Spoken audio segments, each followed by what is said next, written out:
പ്രിയ ശ്രോതാക്കളെ, നമസ്കാരം. ഞാൻ എന്റെ പ്രിയ ഗാനങ്ങൾ.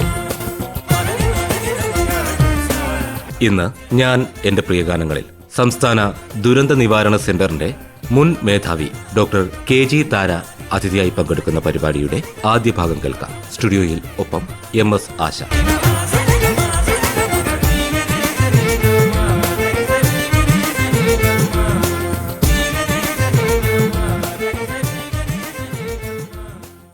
നമസ്കാരം പ്രിയ ശ്രോതാക്കളെ, ഏവർക്കും ഞാൻ എൻ്റെ പ്രിയ ഗാനങ്ങളുടെ പുതിയ അധ്യായത്തിലേക്ക് സ്വാഗതം. ഭൂമിശാസ്ത്ര പഠനത്തിലും ദുരന്ത നിവാരണ രംഗത്തും കേരളത്തിന്റെ പെൺകരുത്തായി മാറിയ സവിശേഷ വ്യക്തിയാണ് ഡോക്ടർ KG താര. കേരളത്തിൽ നിന്നും ജിയോളജിയിൽ ആദ്യമായി ഡോക്ടറേറ്റ് നേടിയ വനിത എന്ന ബഹുമതിയോടെ ഔദ്യോഗിക ജീവിതം ആരംഭിക്കുകയും പിന്നീട് സംസ്ഥാന ദുരന്ത നിവാരണ സെന്ററിന്റെ ഡയറക്ടർ എന്ന നിലയിൽ കേരളത്തിന്റെ സുരക്ഷാ ഭൂപടം രൂപപ്പെടുത്തുന്നതിൽ നിർണായക പങ്കുവഹിക്കുകയും ചെയ്തു. പ്രകൃതിക്ഷോഭങ്ങളെ ശാസ്ത്രീയമായി നേരിടാൻ പഠിപ്പിക്കുന്ന സമയത്തും കലയെയും സാഹിത്യത്തെയും ഹൃദയത്തോട് ചേർത്ത് വെച്ച് ക്യാൻസർ എന്ന രോഗത്തെ തന്റെ അസാമാന്യ മനക്കരുത്ത് കൊണ്ട് പരാജയപ്പെടുത്തിയ പോരാളി കൂടിയാണ് KG താര. ഔദ്യോഗിക പദവികൾക്കപ്പുറം അതിജീവനത്തിന്റെ വലിയൊരു പാഠപുസ്തകമായി മാറിയ ഡോക്ടർ KG താരയെ നമുക്ക് ഇന്നത്തെ ഞാൻ എന്റെ പ്രിയഗാനങ്ങൾ പരിപാടിയിലേക്ക് സ്വാഗതം ചെയ്യാം. ഒരുപാട് സന്തോഷം കേട്ടോ. ഈ റേഡിയോ എന്ന് പറയുന്നത് എൻ്റെ കുട്ടിക്കാലം മുതലേ ഉള്ള ഒരു സുഹൃത്ത്, തീർച്ചയായിട്ടും ഒരു വഴികാട്ടി. അങ്ങനെ ആ രീതിയിലുള്ള ഒരു സ്ഥാനമാണ് റേഡിയോയ്ക്ക് ഉള്ളത്. യാത്രാ സമയത്ത് അങ്ങനെ കേൾക്കാറില്ല. വീട്ടിലുണ്ടോ ഞാൻ ഈ റേഡിയോ ഓൺ ചെയ്തിരിക്കും.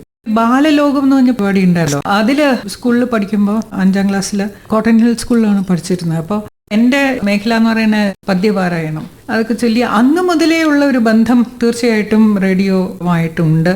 എനിക്ക് പ്രണയമുള്ള ഒരു മേഖല എന്ന് പറയുന്നത് പാട്ടും കൂടിയാണ്. ഇപ്പൊ കേരളത്തിൽ നിന്ന് ജിയോളജിയിൽ ഡോക്ടറേറ്റ് നേടിയ ആദ്യത്തെ വനിതയാണ്. അതൊരു അപൂർവ നേട്ടമാണ്. ആ ഒരു നേട്ടം സ്വന്തമാക്കിക്കൊണ്ടാണ് മാഡം കരിയറിലോട്ട് വരുന്നത്. അപ്പോൾ അന്നത്തെ പഠനാനുഭവങ്ങൾ എങ്ങനെയാണ് ജിയോളജിയിലോട്ടൊക്കെ എത്തുന്നത്? ജിയോളജിയിലേക്ക് എത്താൻ വാസ്തവത്തില് ഞാൻ ഈ +2 കഴിഞ്ഞ് കഴിഞ്ഞപ്പോൾ, അന്ന് പ്രീ ഡിഗ്രി എന്നാണ് പറയുന്നത്, അപ്പോൾ ഏതിന് പോകണം എന്നുള്ള ഒരു ചിന്തയുണ്ട്.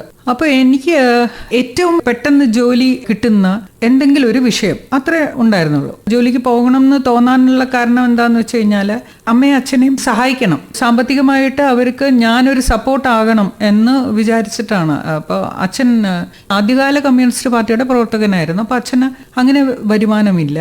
അമ്മ സർവ്വവിജ്ഞാന കോശം എന്ന് പറയുന്നത് അതിലെ സബ് എഡിറ്റർ ആയിരുന്നു. അപ്പോൾ ആ ചുരുങ്ങിയ വരുമാനത്തിൽ ഞാനും എൻ്റെ സഹോദരനും ഉണ്ട്.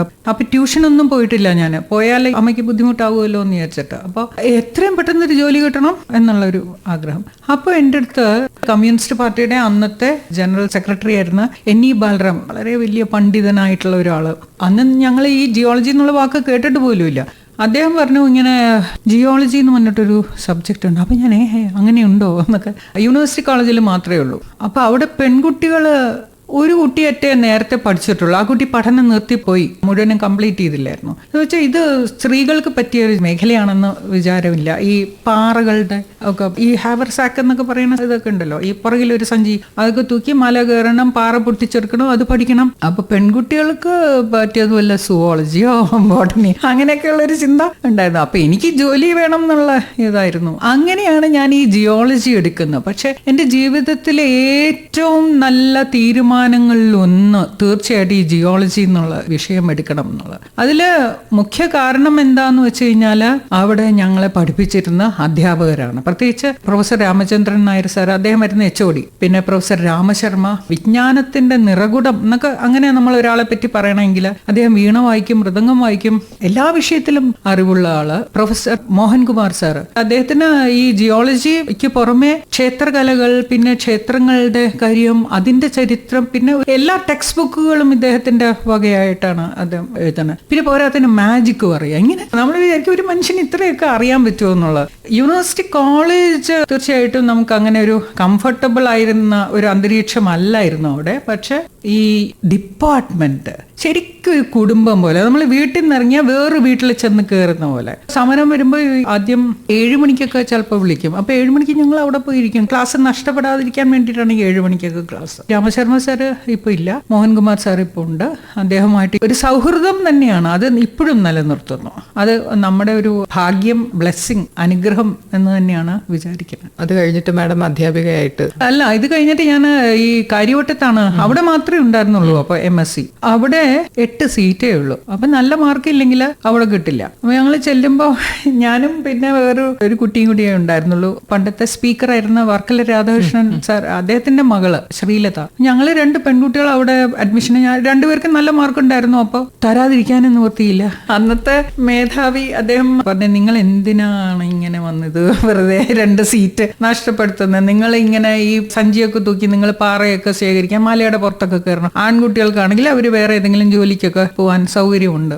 അന്ന് ഞാൻ വാസ്തവത്തിൽ മനസ്സിൽ കുറിച്ചിട്ടു, അതായത് പെൺകുട്ടികൾക്ക് പറ്റില്ല എന്ന് പറഞ്ഞതുകൊണ്ട്, ഒന്നാമത് ഈ ജിയോളജിയോടുള്ള കടുത്ത പ്രണയം മനസ്സിൽ വെച്ചുകൊണ്ടാണ് ഈ MSc പോകുന്നത്. അപ്പോ തീർച്ചയായിട്ടും ഇതില് ഞാൻ തുടർ പഠനം നടത്തുമെന്നും പറ്റിയ ഒരു ഡോക്ടറേറ്റ് എടുക്കണമെന്നും അതൊരു വാശി പുറത്താണ് തീരുമാനിച്ചത്. പക്ഷെ അത് ഗുണകരമായിട്ട് മാറി എന്നുള്ളതാണ്. ഞാൻ പിന്നെ അത് കഴിഞ്ഞിട്ട് TKM എഞ്ചിനീയറിംഗ് കോളേജിലാണ് എൻ്റെ ആദ്യത്തെ നിയമനം. അവിടെ എഞ്ചിനീയറിംഗ് ജിയോളജി ഉണ്ട്, സിവിൽ എഞ്ചിനീയേഴ്സിന് ഒരു പേപ്പറായിട്ട്. അപ്പൊ അതിനുശേഷം എങ്ങനെയാണ് ഈ ദുരന്ത നിവാരണ പ്രവർത്തനങ്ങളുടെ ചുക്കാൻ പിടിക്കുന്നത്? അങ്ങനെ അവിടുന്ന് പിന്നെ ഞാനൊരു സയന്റിസ്റ്റ് ആയിട്ട് remote sensing centre, remote sensing എന്ന് പറഞ്ഞാൽ ഈ ബഹിരാകാശ ചിത്രങ്ങള്, ഉപഗ്രഹ ചിത്രങ്ങള് വിശകലനം ചെയ്യുന്ന ഒരു ഗവേഷണ കേന്ദ്രമാണ്. അത് ഈ ISROയുടെയൊക്കെ പ്രോജക്റ്റുകൾ എടുത്ത് ചെയ്യുന്ന ഒരു സ്ഥാപനമാണ്. അപ്പൊ ഞാൻ ഇത് റിമോട്ട് സെൻസിങ് പഠിക്കാനായിട്ട് NRSA, നാഷണൽ റിമോട്ട് സെൻസിങ് ഏജൻസിയിൽ അവിടെ പോയി. ആ സമയത്താണ് എൻ്റെ അമ്മ മരിക്കുന്നത്. അപ്പോൾ എനിക്ക് അത് പൂർത്തിയാക്കാൻ പറ്റുമോ എന്നുള്ളൊരു ആശങ്ക ഉണ്ടായിരുന്നു. എങ്ങനെയൊക്കെയോ പോയി അത് അങ്ങനെ തീർത്തു. വളരെയധികം വെല്ലുവിളികൾ നിറഞ്ഞ ഒരു സമയം തന്നെയായിരുന്നു. അമ്മ മരിച്ചോടെ എന്തായിരുന്നു അമ്മ എന്നുള്ളൊരു ബോധ്യം വരുന്നത്. അപ്പൊ അമ്മ ഉള്ളപ്പോൾ നമ്മൾ അങ്ങനെ അധികം മനസ്സിലാക്കില്ല എന്നുള്ളതാണ്. നിപ്പിന് അമ്മ മരിച്ചു എന്നുള്ളത്. അപ്പൊ അവിടെ എനിക്ക് ഫോൺ വിളി വന്നിട്ട് ഞാൻ അവിടുന്ന് എങ്ങനെയൊക്കെയോ ഞാൻ ആ ഫ്ലൈറ്റ് യാത്രയിൽ ഇങ്ങനെ കണ്ണീര് വാർത്തുകൊണ്ടാണ് വരുന്നത്. എനിക്ക് തോന്നുന്നു ഞാൻ 3ാമത്തെ ദിവസം തന്നെ ഞാൻ തിരിച്ചുപോയി. ഈ കോഴ്സ് നഷ്ടപ്പെടുത്തണ്ടെന്ന് വിചാരിച്ചു. അത് കഴിഞ്ഞിട്ട് ഞാൻ ഈ സയന്റിസ്റ്റായിട്ട് വർക്ക് ചെയ്തുകൊണ്ടിരിക്കുമ്പോൾ ദുരന്ത നിവാരണം അന്ന് ഞാൻ കേട്ടിട്ട് പോലും ഇല്ല അവിടെ. ഈ ഡിസാസ്റ്റർ മാനേജ്മെന്റ് സെൻട്രൽ ഗവൺമെന്റിന്റെ ഒരു ആപ്ലിക്കേഷൻ ഇത് കണ്ടു. ബാങ്കോക്കിലെ ഏഷ്യൻ ഡിസാസ്റ്റർ പ്രിപ്പയർഡ്നെസ് സെന്റർ എന്ന് പറഞ്ഞ ADPC, അവിടെ ഇങ്ങനെ ഒരു കോഴ്സ് ഞങ്ങൾ സ്പോൺസർ ചെയ്യുന്നു, ആവശ്യമുള്ളവർക്ക് ഇതിനകത്ത് അപേക്ഷിക്കാം. അപ്പൊ അന്ന് എനിക്ക് ഡോക്ടറേറ്റ് ഉണ്ട് ജിയോളജിയിൽ, യുവ ശാസ്ത്രജ്ഞയ്ക്കുള്ള അവാർഡുണ്ട്. ഇതെല്ലാം വെച്ചുകൊണ്ട് ഞാൻ അപേക്ഷിച്ചു. അപ്പൊ എന്നെ സെലക്ട് ചെയ്തു. കേരളത്തിൽ നിന്ന് ഞാൻ മാത്രമേ ഉണ്ടായിരുന്നുള്ളൂ. ഇന്ത്യയിൽ നിന്ന് 8 പേര് മാത്രമേ അവിടെ, ബാക്കിയെല്ലാം പല പല രാജ്യങ്ങളിൽ നിന്ന് വന്നവരാണ്. ഞാനൊരു സ്ത്രീ മാത്രമേ ഉണ്ടായിരുന്നുള്ളൂ. അവിടെ വെച്ചിട്ടാണ് ഡിസാസ്റ്റർ മാനേജ്മെന്റ് ആദ്യമായിട്ടൊരു എക്സ്പോഷർ കിട്ടുന്നത്. അന്നൊന്നും പക്ഷെ ഇതൊരു പുതിയ സബ്ജക്റ്റ് പഠിക്കുന്നു എന്നല്ലാതെ എനിക്കെപ്പോഴും പഠിക്കാൻ ഇഷ്ടമാണ് എല്ലാം. അപ്പൊ ഞാൻ വിചാരിക്കണ ഇത് ഈ കേരളത്തിൽ ഇങ്ങനെ ഒരു ഡിസാസ്റ്റർ എന്നുള്ളൊരു സാധ്യത പോലും മനസ്സിൽ നമുക്ക് തോന്നാത്തൊരു കാലമാണ്. അപ്പൊ അവിടെ പോയി ഇത് കഴിഞ്ഞിട്ട് പിന്നെ അവിടുന്ന് പിന്നെ പല അവിടുന്ന് 5 പേരെ സെലക്ട് ചെയ്ത് സെന്റർ ഓഫ് എക്സലൻസ്, അമേരിക്കയിലും ഒക്കെ പല കോഴ്സുകൾ അങ്ങനെ ചെയ്തു. എല്ലാം കഴിഞ്ഞ് തിരിച്ചു വരുമ്പോഴാണ് ഇവിടെ ഒരു ദുരന്ത നിവാരണ സെന്റർ ഉണ്ടാകുന്നത്. അത് എല്ലാ സംസ്ഥാനങ്ങളിലും വന്ന് കേന്ദ്ര സർക്കാരിന്റെ ഒരു തീരുമാനമായിരുന്നു. ആ സെന്ററിലേക്ക് ഞാനും അപ്ലൈ ചെയ്യാണ്. ഡെപ്യൂട്ടേഷൻ വ്യവസ്ഥയിലാണ് അപ്ലൈ ചെയ്യുന്നത്. അങ്ങനെയാണ് ഇതിന്റെ ഭാഗമാകുന്നത്. പിന്നെ ഞാൻ അതിൽ തന്നെ തുടർന്നു. പിന്നീട് നടന്ന ചരിത്രം എന്ന് പറയാൻ പറ്റുമോ എന്നുള്ള അറിഞ്ഞൂടാ. പക്ഷെ തീർച്ചയായിട്ടും ഈ ഡിസാസ്റ്റർ മാനേജ്മെന്റ് എന്നുള്ള ഭാഗം വിട്ടിട്ട് ഇപ്പൊ താര ഷീസ് എ ഡിസാസ്റ്റർ അങ്ങനെ വരെ പറയാറുണ്ട്. പിന്നീടുള്ള വർഷങ്ങളിൽ ഒരുപാട് ദുരന്തങ്ങൾ നമ്മൾ സാക്ഷ്യം വഹിക്കേണ്ടി വന്നു. സുനാമി, പ്രളയം, ഇപ്പൊ ഉഷ്ണ തരംഗം. അപ്പൊ ഇതിങ്ങനെ വലിയൊരു വെല്ലുവിളി നിറഞ്ഞ ഒരു ഇത് തന്നെയായിരുന്നു. ഈ പരിപാടിയിലെ ഇഷ്ടഗാനങ്ങൾ കൂടെ പങ്കുവയ്ക്കാവുന്നതാണ്. അപ്പം മാഡത്തിന് ആദ്യമായി കേൾക്കാൻ ആഗ്രഹമുള്ള പാട്ട് ഏതാണെന്നൊന്ന് പറയാം. ആദ്യമായി കേൾക്കാനുള്ള പാട്ട് രാത്രിയെ പറ്റി ഒരുപാട് പാട്ടുകളുണ്ട്. വൈശാഖ പൗർണമി രാവിൽ, അല്ലെങ്കിൽ ചിത്ര പൗർണമി രാത്രിയിൽ ഇന്നലെ, അങ്ങനെയൊക്കെ ഒരുപാട് ഇതുണ്ടല്ലോ. അഷ്ടമി രോഹിണി രാത്രിയിൽ, അങ്ങനെ ഒരു പാട്ടുണ്ടല്ലോ. അഷ്ടമി രോഹിണി രാത്രിയിൽ അമ്പലമുറ്റത്ത് നിൽക്കുമ്പോൾ ആലുവിളക്കിൻ്റെ നീല വെളിച്ചത്തിൽ അന്നു ഞാൻ ആദ്യമായി കണ്ടു ഈ മുഖം, അന്നു ഞാൻ ആദ്യമായി കണ്ടു. അപ്പോൾ ഞാൻ അതിൽ ശ്രദ്ധിക്കുന്നത് എന്താണെന്ന് വെച്ച് കഴിഞ്ഞാൽ, അന്ന് ഈ സ്ട്രീറ്റ് ലൈറ്റിൻ്റെ വെളിച്ചമല്ല, വലിയ കണ്ണഞ്ചിപ്പിക്കുന്ന ഫ്ലഡ് ലൈറ്റ്, അതൊന്നല്ല, ആലുവിളക്ക് എന്ന് പറഞ്ഞാൽ ഇങ്ങനെ തട്ടായിട്ടുള്ള വിളക്കാണ്. അപ്പോൾ അതിൽ നിറച്ച് തിരി കാണും, അതിൻ്റെ നീല വെളിച്ചം. അപ്പോൾ ഇങ്ങനെ സാന്ദ്രമായ വളരെ നേർത്ത ഒരു മാന്ത്രിക ആ വെളിച്ചത്തിൽ ഈ മുഖം ഞാൻ ആദ്യമായി കണ്ടു. അതാണ് പാടുന്നത്. നമ്മൾ ആരും അതിനകത്ത് വീണു പോകും ആ ഒരു വരിയിൽ. അപ്പോൾ ഈ നീല വെളിച്ചം എന്ന് പറയുമ്പോൾ അതിന് തന്നെ ഒരു മാന്ത്രികതയുണ്ട്. ആലുവിളക്ക്, ഈ മാന്ത്രിക വെളിച്ചം, ഇതെല്ലാം ചേർന്ന ഒരു മാജിക്കൽ എക്സ്പീരിയൻസ് ആണ്. അപ്പൊ അത് എനിക്ക് തോന്നുന്നത് ശ്രീ ദേവരാജൻ വയലാർ രണ്ടുപേരുടെയും ഒരു കൂട്ടായ്മയുടെ ഫലമായിട്ട്. സിനിമയുടെ പേര് ഓമനക്കുട്ടൻ. ഇത് രണ്ടുപേരും പാടിയിട്ടുണ്ട്. ശ്രീ യേശുദാസും പാടിയിട്ടുണ്ട്, പി സുശീല അമ്മയും പാടിയിട്ടുണ്ട്. 2005 കേരള ദുരന്ത നിവാരണ നിയമത്തിന്റെ കരട് തയ്യാറാക്കുന്നതിൽ മാഡം വലിയ പങ്ക് വഹിച്ചിട്ടുണ്ടല്ലോ. എന്തായിരുന്നു ശരിക്കും പറഞ്ഞാൽ ആ നിയമത്തിന്റെ പ്രധാന ലക്ഷ്യങ്ങൾ എന്ന് പറയുന്നത്? ഈ കരട് രൂപീകരിച്ചത് വാസ്തവത്തില് കേന്ദ്ര സർക്കാർ ഒരു മാതൃക പുറത്തിറക്കിയിട്ടുണ്ടായിരുന്നു. അതിന്റെ ചുവട് പിടിച്ച് അതാത് സംസ്ഥാനങ്ങൾക്ക് വേണ്ടത് കൂട്ടിച്ചേർക്കാം, വേണ്ടാത്തത് ഡിലീറ്റ് ചെയ്യാം, അത് കളയാം. കേന്ദ്രം തയ്യാറാക്കുമ്പോൾ എല്ലാ സംസ്ഥാനങ്ങളുടെ കാര്യവും അവർ തയ്യാറാക്കണമല്ലോ. ഹിമാചൽ പ്രദേശ് അല്ലെങ്കിൽ കാശ്മീർ, ആ ഭാഗങ്ങളിലൊക്കെ ഈ മഞ്ഞുവീഴ്ചയുണ്ട്. ഇവിടെ നമുക്കതില്ല. അന്ന് പ്രളയമില്ലായിരുന്നു, അവിടെ പ്രളയമുണ്ട്. ഉത്തരേന്ത്യൻ സംസ്ഥാനങ്ങളിൽ പ്രളയം ഒരു ഫാക്ടറാണ്. അപ്പൊ വേണ്ട കാര്യങ്ങൾ മാറ്റങ്ങൾ വരുത്തുക എന്നുള്ളത്. ആ ഡ്രാഫ്റ്റ് തയ്യാറാക്കി കൊടുക്കുന്നതിനോടൊപ്പം ഈ ആളുകളെ പരിശീലിപ്പിക്കേണ്ടതും കൂടിയുണ്ട്. അത് ഓരോ ഡിപ്പാർട്ട്മെന്റും, ഈ ദുരന്ത നിവാരണം ഇല്ലാതെ വാസ്തവത്തിൽ ഒരു ഡിപ്പാർട്ട്മെന്റും ഇല്ല. അപ്പോൾ ആ പരിശീലനത്തിന്റെയൊക്കെ ഭാഗമായിട്ട് മാറാൻ കഴിഞ്ഞു. അപ്പോൾ ആദ്യത്തെ സംസ്ഥാന ദുരന്ത നിവാരണ അതോറിറ്റിയിലെ അംഗം എന്ന നിലയിൽ തുടക്കകാലത്ത് താങ്കൾ നേരിട്ട പ്രധാന വെല്ലുവിളികൾ എന്തൊക്കെയായിരുന്നു? വെല്ലുവിളികളെ ഉണ്ടായിരുന്നുള്ളൂ. അതൊരു ബെഡ് ഓഫ് റോസസ് ആയിരുന്നില്ല തീർച്ചയായിട്ടും. പിന്നെ നമ്മുടെ ഒരു പരിചയക്കുറവും ഉണ്ടല്ലോ. ദുരന്ത നിവാരണ രംഗത്ത് സ്ത്രീ സാന്നിധ്യമേ ഇല്ല. നമ്മളിപ്പോ ഡൽഹിയിലെ മീറ്റിങ്ങിനൊക്കെ പോകുമ്പോൾ എല്ലാ സംസ്ഥാനങ്ങളിൽ നിന്ന് വരുന്നവര് പുരുഷന്മാരാണ്. ഞാനൊരു സ്ത്രീ മാത്രമേ ഉണ്ടാവുള്ളൂ അവിടെ. അപ്പൊ ഞാനെപ്പോഴും പറയും, നിങ്ങളിങ്ങനെ സ്ത്രീകളെ വില കുറച്ച് കാണരുത്. കാരണം സ്ത്രീകൾക്ക് എല്ലാ ദുരന്തങ്ങളും കൈകാര്യം ചെയ്യാനുള്ള ശേഷിയുണ്ട്, പ്രത്യേകിച്ച് വിവാഹിതരായിട്ടുള്ള സ്ത്രീകൾക്ക് എന്ന് പറയുമ്പോൾ എല്ലാരും ചിരിക്കായിരുന്നു. അങ്ങനെ തമാശയൊക്കെ പറഞ്ഞാൽ നമ്മൾ അങ്ങനെ നിൽക്കുമെങ്കിലും വാസ്തവത്തില് കുറച്ചധികം പ്രയാസമുണ്ടായിരുന്നു. അപ്പൊ ഞാൻ എന്താ ചെയ്തതെന്ന് വെച്ച് കഴിഞ്ഞാല്, ഈ പുതിയ പുതിയ കാര്യങ്ങൾ അപ്ഡേറ്റ് ചെയ്യാന്ന് പറയില്ലേ, നമ്മൾ അങ്ങനെ പുതിയ വിവരങ്ങൾ വന്നാൽ നമ്മൾ അപ്പൊ പഠിച്ചിരിക്കണം. അപ്പൊ ഈ പഠിക്കാനുള്ള സമയം എവിടുന്ന, നമ്മള് വീട്ടിലെ ഉത്തരവാദിത്തങ്ങൾ തീർച്ചയായിട്ടും ഉണ്ട്. അന്ന് എൻ്റെ മകൾ തീരെ ചെറിയ കുട്ടിയായിരുന്നു. എൻ്റെ ജീവിത പങ്കാളി അദ്ദേഹം മറ്റു പല സംസ്ഥാനങ്ങളിലും ഇങ്ങനെ ട്രാൻസ്ഫർ ആയി പൊക്കോണ്ടേയിരിക്കും. അങ്ങനെ പല പല സംസ്ഥാനങ്ങളിൽ പൊക്കോണ്ടിരുന്നതുകൊണ്ട് ഈ കുടുംബത്തിന്റെ ഉത്തരവാദിത്തം, കുഞ്ഞിനെ വളർത്തുന്ന ഉത്തരവാദിത്തം തീർച്ചയായിട്ടും അത് എൻ്റെ ചുമലുകളിൽ തന്നെയായിരുന്നു. ഞാൻ ഇവിടെ വന്ന് ജോയിൻ ചെയ്യുന്നതിന് ഒരു 6 മാസം മുമ്പാണ് അമ്മ മരിക്കുന്നത്. അമ്മ മരിച്ചു കഴിഞ്ഞപ്പോൾ ഈ ലോകം അവസാനിക്കുന്നത് പോലെ അങ്ങനെ അതുവരെ നമുക്ക് അങ്ങനെ ഒരു തോന്നലില്ല. അമ്മ അങ്ങനെ നിതാന്തമായി നിത്യമായിട്ട് എപ്പോഴും അവിടെ ഉണ്ടാകും. ഇവർ ടേക്കൺ ഫോർ ഗ്രാൻഡഡ് എന്നുള്ള ഫീലിംഗ് നമുക്ക് ചില കാര്യങ്ങളിൽ ഉണ്ടാവുമല്ലോ. അതായത് അമ്മ എവിടെ ഉണ്ട്, അമ്മ ഇല്ലാതാവുന്ന ഒരു കാര്യം ആലോചിക്കേണ്ടതില്ല.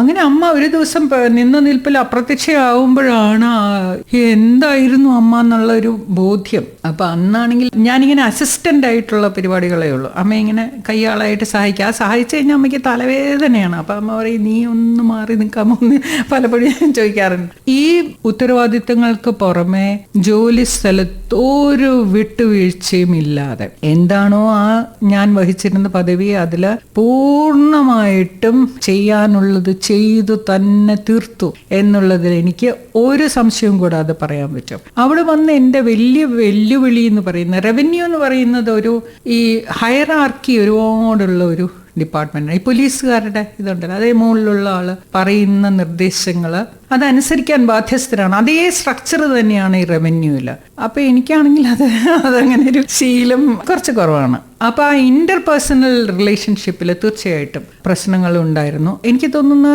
ഈ സിസ്റ്റത്തിന്റെ ഒരു പ്രത്യേകത കൂടാതെ ഒരു 90% എൻ്റെ തന്നെ പ്രശ്നങ്ങളായിരുന്നു. എനിക്കത് കൈകാര്യം ചെയ്യാൻ അറിഞ്ഞുകൂടാത്തതിലുള്ള ബുദ്ധിമുട്ടുകളാണ് കൂടുതൽ വന്നത്. അത് പോകെ പോകെ പോകെ നമ്മൾ കറക്റ്റ് ചെയ്യും. റിട്ടയർ ചെയ്യുന്നതിനൊരു 3 കൊല്ലം മുമ്പേ ഞാൻ നന്നായി വേണമെങ്കിൽ പറയാം. അപ്പത്തേക്കും കുറച്ച് ബോധ്യങ്ങളൊക്കെ ആയി. അപ്പോൾ ഈ വളരെ മനോഹരമായ ഒരു അനുഭവമായിട്ട് മാറി. പക്ഷെ ഞാൻ ഒരിക്കലും അത് ഇറ്റ് വാസ് ടു ലേറ്റ് എന്നൊന്നും ഞാൻ വിചാരിക്കില്ല. അപ്പോഴെങ്കിലും മനസ്സിലാക്കിയല്ലോ എന്നാണ് വിചാരിക്കുന്നത്.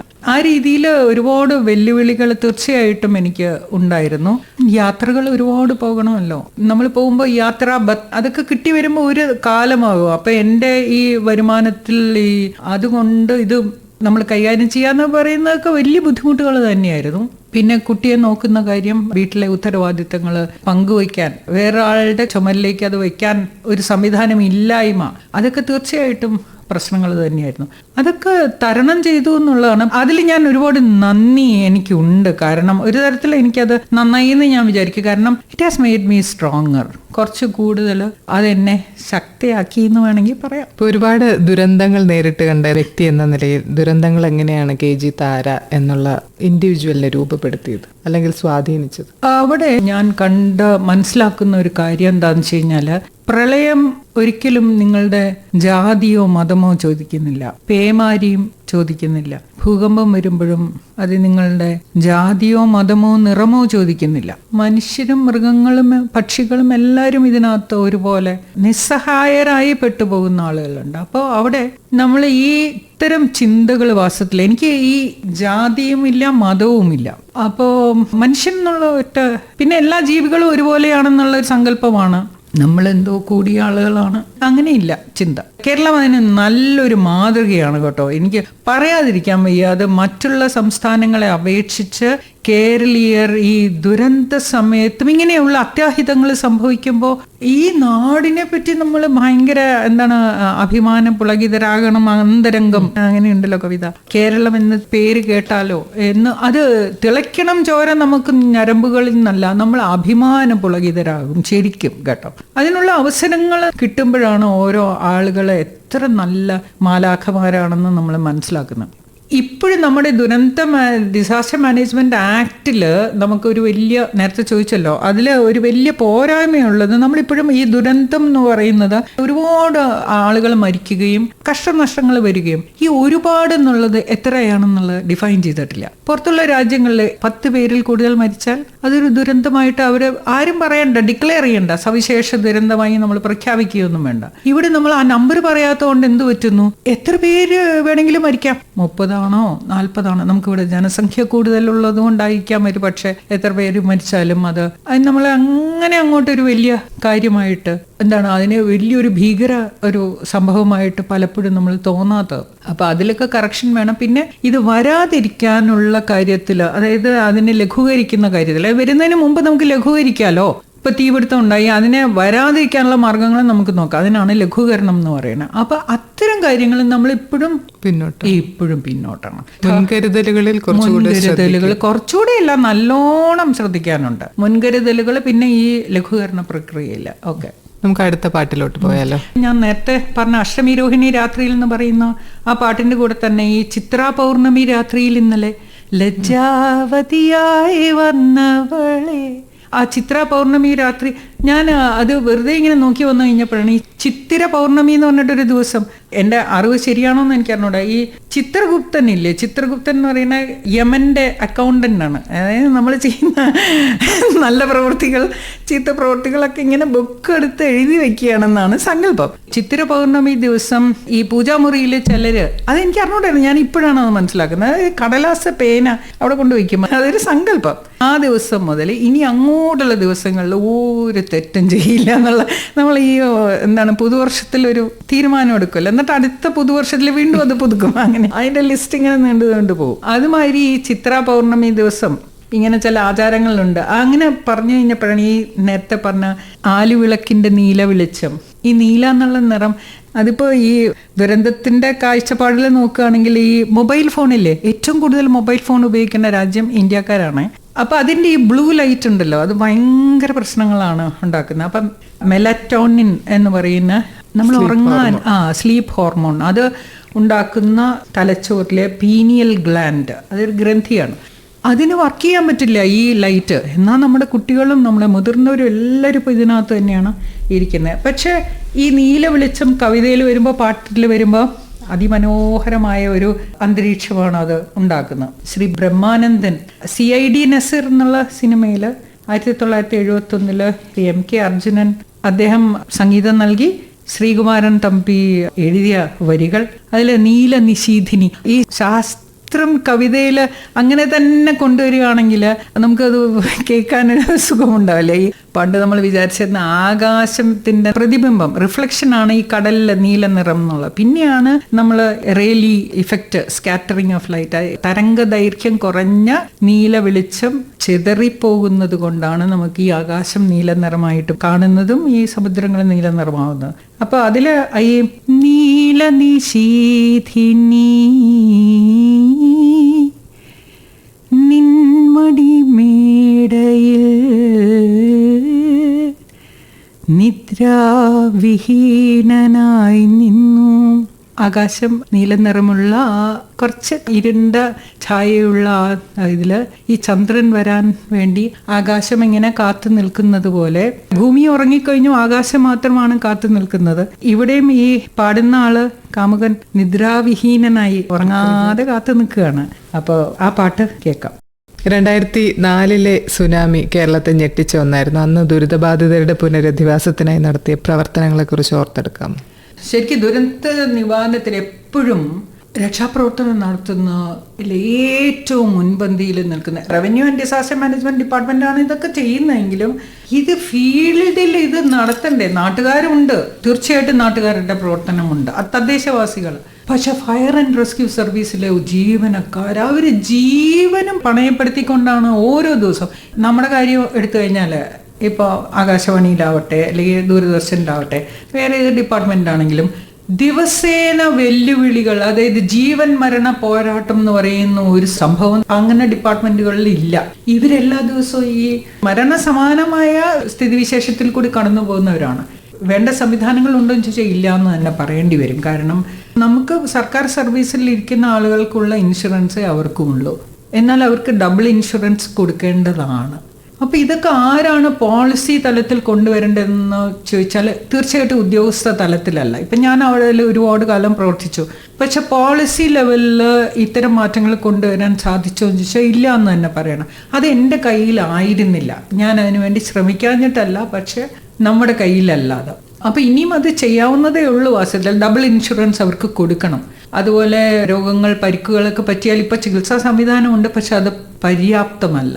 കേരളത്തിലെ ജനത മാഡം പറഞ്ഞ പോലെ ഒരു ദുരന്തം ഉണ്ടായതിന് ശേഷം ഒറ്റക്കെട്ടായിട്ട് ആ ദുരന്തത്തെ നേരിടുന്നു എന്നുള്ളത് വാസ്തവം തന്നെയാണ്. പക്ഷെ ആ ജനത സ്റ്റിൽ ദുരന്തങ്ങൾക്ക് വേണ്ടി പ്രിപ്പയർഡ് അല്ലല്ലോ. മാനസികമായിട്ട് നമ്മൾ ഈ പറഞ്ഞ പോലെ യുദ്ധങ്ങളോ അതുപോലെ ക്ഷാമങ്ങളോ ഒക്കെ അതിൻ്റെതായിട്ടുള്ള രൂക്ഷതയിൽ അനുഭവിച്ചിട്ടില്ലാത്തതുകൊണ്ടായിരിക്കും നമ്മൾ സ്റ്റിൽ അതെന്നോ വരാനിരിക്കുന്ന എന്തോ ഒരു കാര്യമാണ് എന്നാണ് വിചാരിക്കുന്നത്. ഇമ്മീഡിയറ്റ്ലി നമ്മുടെ കൂടെ ഉള്ളതാണെന്നോ അല്ലെങ്കിൽ നമ്മൾ കടന്നു പോകേണ്ടുന്ന ഒരു സാഹചര്യം ഇമ്മീഡിയറ്റ്ലി ചിലപ്പോൾ നാളെ സംഭവിച്ചേക്കാം എന്നുള്ളൊരു പ്രിപ്പയർഡ്നെസ് നമുക്ക് കുറവാണെന്ന് തോന്നുന്നു. അത് ഇത്രയൊക്കെ കഴിഞ്ഞിട്ട് നമുക്ക് അങ്ങനെ ഒരു തോന്നലുണ്ട്. പിന്നെ വാസം വന്ന കമ്മ്യൂണിറ്റിക്ക് വേണ്ടത്ര ബോധ്യമില്ല.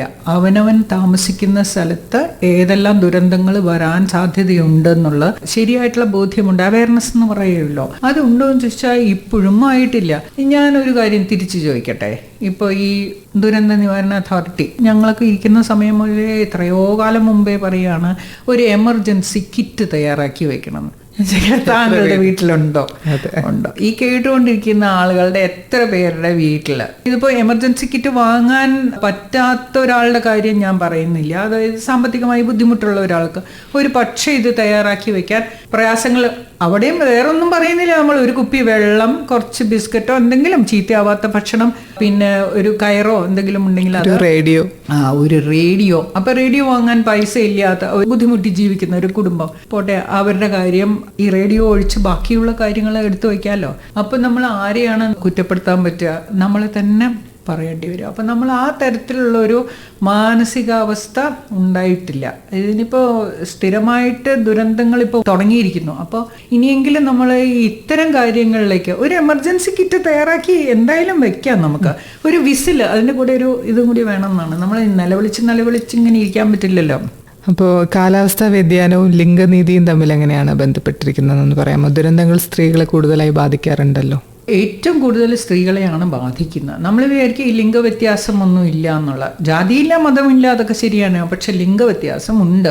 പ്രത്യേകിച്ച് പരമ്പരാഗതമായി വേഷ സംവിധാനമുണ്ടല്ലോ. ഈ 6 മീറ്റർ ഒരു സാരി, അതിപ്പോൾ മാറിയിട്ടുണ്ട്. ഈ ചുരിദാറിലേക്ക് നമ്മൾ വേഷ പകർച്ച വന്നിട്ടുണ്ട്. പക്ഷെ അവിടെയും ഒരു സാധനം വന്നിട്ടുണ്ട്, ഈ ഷോള്. അപ്പോൾ ഇത് എവിടെയെങ്കിലും ഒഴുകി പോകുമ്പോഴോ അല്ലെങ്കിൽ നമ്മൾ ഓടി രക്ഷപ്പെടുമ്പോഴോ ഇത് ഒരുപാട് അപകടങ്ങളിൽ പെടുന്നുണ്ട്. കഴുത്തിൽ കുരുങ്ങും ചിലപ്പോൾ. അതൊന്ന്. പിന്നെ ഈ ഉഷ്ണകാലം തന്നെ എടുക്കൂ. കുട്ടികളുടെ സ്കൂൾ യൂണിഫോം, പെൺകുട്ടികൾ എത്ര ലെയർ ഓഫ് ഉടുപ്പാണ് ഇടേണ്ടത്. പിന്നെ ചില സ്കൂളുകളിൽ ഇതിൻ്റെ പുറത്തൊരു ഓവർകോട്ടും കൂടി പറയുന്നുണ്ട്, അല്ലെങ്കിൽ മറ്റേ ഷോൾ ഇടണം എന്നുള്ളത്. എന്നാൽ ആൺകുട്ടികൾക്കാണെങ്കിൽ ഒരു ഷർട്ട് മാത്രം ഇട്ടാൽ മതി. അപ്പോൾ അവർ ഈ ചൂടിനെ പ്രതിരോധിക്കാൻ അവർക്ക് കുറച്ചുകൂടി എളുപ്പമാണ്. ഈ ചൂട് കാരണം മാസത്തിൽ ഒരുപാട് മരണം ഉണ്ടാകുന്നുണ്ടല്ലോ. വെള്ളപ്പൊക്കത്തിൽ നീന്താൻ അറിയില്ല പലർക്കും. ഞാനപ്പോൾ ഇത് ക്ലാസ് എടുക്കാൻ പോവും അപ്പം ഞാനിത് ക്ലാസ്സിൽ വെറുതെ ഇങ്ങനെ ചോദിക്കാൻ തുടങ്ങി, നീന്താൻ അറിയാമോ? നിങ്ങൾ എന്ത് വിചാരിച്ചിട്ടാണ് നിങ്ങളിരിക്കുന്നത്? ഇത് എന്തെങ്കിലും ഒരു വെള്ളപ്പൊക്കം വന്നു കഴിഞ്ഞാൽ ആരെങ്കിലും രക്ഷിക്കാം, അവനോൻ തന്നെ രക്ഷപ്പെടാനായിരിക്കും ഏതൊരാളും നോക്കാൻ പോണേ. അല്ലാതെ കൂടെയുള്ള ഒരാളെ എത്ര പ്രിയപ്പെട്ടവരാണെങ്കിലും നമുക്കപ്പോൾ രക്ഷിക്കാൻ പറ്റില്ല. പിന്നെ വേറെ ആൾ രക്ഷിക്കണം എന്നുണ്ടെങ്കിൽ നമ്മൾ അതിന് ട്രെയിൻഡ് ആയിരിക്കണം, അല്ലെങ്കിൽ നമ്മളും കൂടി മുങ്ങിപ്പോവും. അപ്പം നിങ്ങൾ എന്ത് വിചാരിച്ചിട്ട് എങ്ങനെ ഇരിക്കണം എന്നൊക്കെ ഞാൻ ഈ ചോദിക്കണമെങ്കിൽ ഞാൻ പഠിച്ചിരിക്കണമല്ലോ. അപ്പം ഞാൻ ഈ സർവീസിൻ്റെ ഇടയിൽ എനിക്ക് നീന്താൻ, ഞാൻ 2-3 സ്ഥലത്ത് പോയി കേട്ടോ നീന്താൻ. അവിടെയൊക്കെ ഞാൻ വളരെ ഭീകരമായി പരാജയപ്പെട്ടു പോയി. അത് ഞാൻ വെള്ളത്തിൽ കുറച്ച് നേരം പൊങ്ങിക്കിടക്കും, അത് കഴിയുമ്പോൾ ഞാൻ താന്നു പോകും. അപ്പോൾ ഈ പഠിപ്പിക്കുന്ന കോച്ച് അവർ പറഞ്ഞു, മാഡം ഇത് പഠിക്കാൻ പറ്റുമെന്ന് തോന്നണില്ല, നമുക്കിത് വേണ്ടാന്ന് വയ്ക്കാം. അപ്പോൾ എനിക്ക് വാശിയായി. ഞാൻ എന്തുകൊണ്ട് താന്നു പോകുന്നു? നമ്മൾ തമാശയായിട്ട് പറയുമല്ലോ പോസ്റ്റൽ ട്യൂഷനിൽ നമ്മൾ നീന്തൽ പഠിച്ചു എന്നുള്ളത്. ഞാൻ വാസ്തവത്തിൽ പോസ്റ്റൽ ട്യൂഷൻ എടുത്തു. അപ്പം ഞാനിങ്ങനെ ഇതിൻ്റെ വീഡിയോ ഇങ്ങനെ നോക്കുമ്പോൾ എന്തുകൊണ്ട് താന്നു പോകണമെന്ന് വെച്ചാൽ ശരിക്കും നമ്മുടെ തല പൊസിഷൻ ശരിയല്ലാത്തതുകൊണ്ടും കാല് നേരെ അല്ലാത്തതുകൊണ്ടും ഒക്കെയാണ്. പിന്നെ ഈ വെപ്രാളം വരുമ്പോൾ വെള്ളത്തിൽ താന്നു പോകാനുള്ള ഇത് ഓരോ ദിവസവും കറക്റ്റ് ചെയ്യാൻ തുടങ്ങി. ഞാൻ താമസിക്കുന്ന PTP നഗറിലാണ്, പട്ടം താണു പിള്ളം നഗർ. അതിൻ്റെ അടുത്തൊരു കുളമുണ്ടായിരുന്നു, സ്വാഭാവിക കുളം, ഇങ്ങനെ അടിയിൽ നിന്നുള്ള ഊറ്റ്. അതിൽ ചെറിയ മീനുണ്ട്, ഒരു ആമയുണ്ടായിരുന്നു. അത് നമ്മളെല്ലാം നീന്താൻ പോകുമ്പോൾ ഈ ആമയുടെ ഭാഗത്ത് ഒളിച്ചിരിക്കും, അത് നമ്മളെ ഉപദ്രവിക്കില്ല. ചെറിയ നീർക്കോലി അതൊക്കെ ഉണ്ട്. സ്വാഭാവിക കുളമായതുകൊണ്ട് തന്നെ ചില ഭാഗത്ത് ആഴം കുറവാണ്, പിന്നെ അങ്ങോട്ട് പോകുമ്പോൾ നല്ല ആഴമുണ്ട്. പിന്നെ ഒരു ലേഡി കോച്ചിനെ ഇവർ പറഞ്ഞു 10 പേരെ കൊണ്ടുവന്ന ഒരു ലേഡി ടീച്ചറെ വെച്ച് തരാമെന്ന് പറഞ്ഞു. ഞാൻ എന്നെ കഴിയുന്ന ആളുകളെയൊക്കെ വിളിച്ചു നോക്കി, അപ്പോൾ ആരും വരുന്നില്ല. അപ്പോൾ ഞാൻ ഈ DTP എടുത്തിട്ട് താല്പര്യമുള്ളവർ ഇന്ന ആളെ വിളിച്ചാൽ മതി എന്ന് പറഞ്ഞിട്ട് ഈ മിൽമ ബൂത്തിലെല്ലാം കൊണ്ട് ഒട്ടിച്ച് അത് ഈ പാല് മേടിക്കാൻ വരുന്നവർ ഇത് കാണുമല്ലോ, അവരെന്നെ വിളിക്കാൻ തുടങ്ങി. അങ്ങനെ എനിക്ക് 8 പേരെ കിട്ടി. എൻ്റെ ഈ ബുദ്ധിമുട്ട് കണ്ടിട്ട് അവർ പറഞ്ഞു ഒരു ലേഡി ടീച്ചറെ വെച്ച് തരാം. അപ്പോൾ വേഷത്തിൻ്റെ ഒരു പ്രശ്നം വന്നു. അതായത് നമ്മൾ എന്ത് വേഷം ഇട്ടാലും നാട്ടുകാർക്കാണ് പ്രശ്നം. അപ്പം ഞാൻ ഈ സ്വിം സൂട്ട് ഇട്ട് പോരാൻ ആരും തയ്യാറല്ല. അപ്പോൾ ഓൺലൈനിൽ നോക്കിയപ്പോൾ ബുർഖിനി എന്ന് പറഞ്ഞു, ഈ ബുർഖ. അപ്പോൾ അതൊക്കെ ഇട്ട് ഞങ്ങൾ വെള്ളത്തിലിറങ്ങി. കുറേ പേര് കൊഴിഞ്ഞു പോയി, പക്ഷെ കുറച്ച് പേര് അത് കണ്ടിന്യൂ ചെയ്തു. ഞാൻ പഠിച്ചെടുത്തു. പിന്നെ കറക്ഷനൊക്കെ ഈ പോസ്റ്റൽ ട്യൂഷൻ വഴി തന്നെയാണ് കറക്റ്റ് ചെയ്തത്. അപ്പോൾ അങ്ങനെ ഫീസ് കൊടുക്കാൻ പറ്റാത്ത കുറച്ച് കുട്ടികൾ, കോട്ടൺ ഹിൽ സ്കൂളിൽ പഠിച്ചുകൊണ്ടിരിക്കുന്ന കുട്ടികളെ, അവരെയായിരുന്നു എനിക്ക് കൂടുതൽ പരിചയം. അപ്പോൾ അവരെയും കുറച്ച് അല്ലാത്ത സ്ത്രീകളെയും ഒക്കെ ഞങ്ങൾ കോച്ചിനും കുറച്ച് പൈസ കൊടുക്കണമല്ലോ. അപ്പോൾ ഈ ഉടുപ്പുകൾ, ഞങ്ങളുടെ ഉടുപ്പ് അവർക്കും കൊടുത്തുകൊണ്ട്, ചിലർക്ക് പുതിയത് മേടിച്ചു കൊടുത്തുകൊണ്ട് 40ഓളം പേരുള്ള ഒരു വലിയ സംഘമായി അത് മാറി. അവരെല്ലാവരും പഠിച്ചു. നമുക്ക് 3ാമത്തെ പാട്ടിലോട്ട് പോയാലോ? 3ാമത്തെ പാട്ട് എന്ന് പറയുന്നത് വാത്തിങ്കൾ കണിവയ്ക്കും രാവിൽ വാസന പൂവുകൾ വിരിയും രാവിൽ വിഷുക്കൈ നീട്ടം തന്നവനെ വിവാഹമോതിരം എന്നു തരും വിവാഹമോതിരം എന്നു തരും. അത് 1968 റിലീസ് ചെയ്ത ചിത്രമാണ്. വിദ്യാർത്ഥി എന്നാണ് ആ സിനിമയുടെ പേര്. ശ്രീ വയലാർ അദ്ദേഹം എഴുതി, ശ്രീ BA ചിദംബരനാഥ് അദ്ദേഹമാണ് സംഗീതം കൊടുത്തിരിക്കുന്നത്. ശ്രീമതി B വസന്ത, ശ്രീ ജയചന്ദ്രൻ രണ്ടുപേരും കൂടി ചേർന്ന പാട്ടാണ്. അതിൽ ഈ പാട്ട് കേൾക്കാം. ദുരന്ത നിവാരണം പോലുള്ള ഗൗരവമേറിയ മേഖലയിൽ നിൽക്കുന്ന സമയത്തും മാഡം വീണ, സംഗീതം, നൃത്തം തുടങ്ങിയ പല കലാമേഖലയിലും സജീവമാണല്ലോ. എങ്ങനെയാണ് ഈ 2 മേഖലകളെയും ബാലൻസ് ചെയ്യാനായിട്ട് പറ്റുന്നത്? ഒരു സ്ത്രീയെ സംബന്ധിച്ചിടത്തോളം ഒരുപാട് ഉത്തരവാദിത്തങ്ങൾ വരുമല്ലോ. ഇപ്പോഴും അങ്ങനെ തന്നെയാണ് സ്ഥിതിവിശേഷം. അപ്പോൾ നമുക്ക് ഉറങ്ങാനുള്ള സമയം അത് കുറച്ചുകൊണ്ടും നമുക്ക് വിശ്രമിക്കാനുള്ള സമയം കുറച്ചുകൊണ്ടും ഒക്കെയാണ് വാസ്തവം പറഞ്ഞാൽ പല സ്ത്രീകളും അവനവൻ്റെ തൊഴിൽ മേഖലയിൽ ഇപ്പോൾ കൂടുതൽ പഠിക്കണം എന്നുണ്ടെങ്കിലും, ഇപ്പോൾ വീണയോ പാട്ടോ എന്തെങ്കിലും പഠിക്കണം എന്നുണ്ടെങ്കിലും ഈ അവനവൻ്റെ സമയം കടമെടുത്തുകൊണ്ടാണ് ഇതിലേക്ക് തിരിയുന്നത്. വീണ പണ്ടേ പഠിച്ചിരുന്നു. ഞാൻ 5ാം ക്ലാസ് മുതലേ വീണ പഠിച്ചിരുന്നു. അതൊരു BSc വരെ അത് തുടർന്നു പോയിരുന്നു. പിന്നെ അത് കൊല്ലത്ത് പോയി വന്നുകൊണ്ടിരുന്ന സമയത്ത് അത് നിന്നുപോയി. അത് കഴിഞ്ഞപ്പോൾ സർവീസിലിരുന്ന സമയത്ത് പിന്നെയും അത് തുടങ്ങി.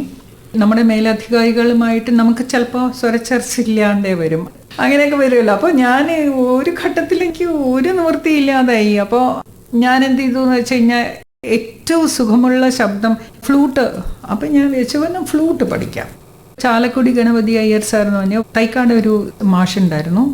ഓൾ ഇന്ത്യ റേഡിയോയിലൊക്കെ അദ്ദേഹം വായിച്ചിട്ടുണ്ട്. അപ്പോൾ അദ്ദേഹത്തിൻ്റെ അടുത്ത് ഫ്ലൂട്ട് പഠിക്കാൻ പോയി. അപ്പോൾ എനിക്ക് വായിക്കാൻ പറ്റുമോ ഒന്നും നമുക്കറിയില്ല. ആദ്യത്തെ ദിവസം വെറും കാറ്റ് മാത്രം വരും എന്നാണ് പറഞ്ഞു കേട്ടത്. പക്ഷെ ആദ്യത്തെ ദിവസം തന്നെ എനിക്ക് ശബ്ദം കേട്ടു. അപ്പോൾ ആ മാഷക്ക് ഭയങ്കര സന്തോഷമായി. മാഷ് പറഞ്ഞു നമുക്ക് പഠിച്ചു കളയാം ഇത്. എന്നിട്ട് ഇത് ഞാൻ ഗംഭീരമായിട്ട് ഫ്ലൂട്ട് ക്ലാസ് ഇങ്ങനെ പൊയ്ക്കൊണ്ടിരിക്കുന്നു. അതിൻ്റെ ഇടയിൽ ഈ മേലധികാരി അവിടുന്ന് ട്രാൻസ്ഫർ ആയിപ്പോയി. അപ്പം എനിക്ക് സമയക്കുറവുണ്ടല്ലോ ഈ പല കാര്യങ്ങൾ. അപ്പം ഞാൻ വെച്ചാൽ ഇനിയിപ്പോൾ ഫ്ലൂട്ട് പഠിത്തം നിർത്താം. ഞാൻ റിപ്പബ്ലിക് ഡേറ്റിൽ വന്ദേ മാതരം എന്നുള്ള അത് ഫ്ലൂട്ടിൽ വായിച്ചു. അത് അന്ന് ഒരു പരിപാടി ഉണ്ടായിരുന്നു, റവന്യൂ ഡിപ്പാർട്ട്മെൻറ്റിൻ്റെ ഒരു പരിപാടി. എൻ്റെ വേറെ ഒരു പ്രിൻസിപ്പൽ സെക്രട്ടറി ഉണ്ടായിരുന്നു. How is your flute classes going? Ma'am ഞാനത് നിർത്തി. അതെന്താ നിർത്തിയേ? ഞാൻ അദ്ദേഹം ട്രാൻസ്ഫർ ആയി പോയി. അപ്പോൾ should I ask him to get him transfer back? അപ്പം ഞാൻ പറഞ്ഞു വേണ്ട, ഞാൻ ഫ്ലൂട്ട് പഠിക്കാം.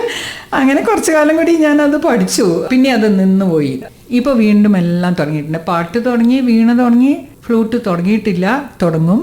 ഒരു ക്രൈറ്റീരിയ എന്നൊക്കെ പറയുന്ന പോലെ മാനദണ്ഡം, അതായത് ഓൾ ഇന്ത്യ റേഡിയോയിലെ B ഗ്രേഡ് ആർട്ടിസ്റ്റ് എങ്കിലും ആയാലേ നിങ്ങൾക്ക് സ്വാതി തിരുനാൾ സംഗീത സഭയിൽ പാടണം എന്നുണ്ടെങ്കിൽ അങ്ങനെയുണ്ട്.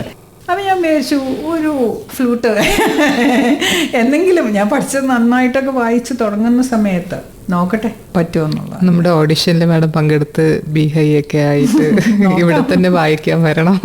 അടുത്ത പാട്ടിലേക്ക് പോകാം. അടുത്ത പാട്ട് ചന്ദ്രനുമായിട്ട് ബന്ധപ്പെട്ട ഒരു പാട്ടാണ്. ധനുമാസത്തിൽ വന്ന ചന്ദ്രികയെ പറ്റി.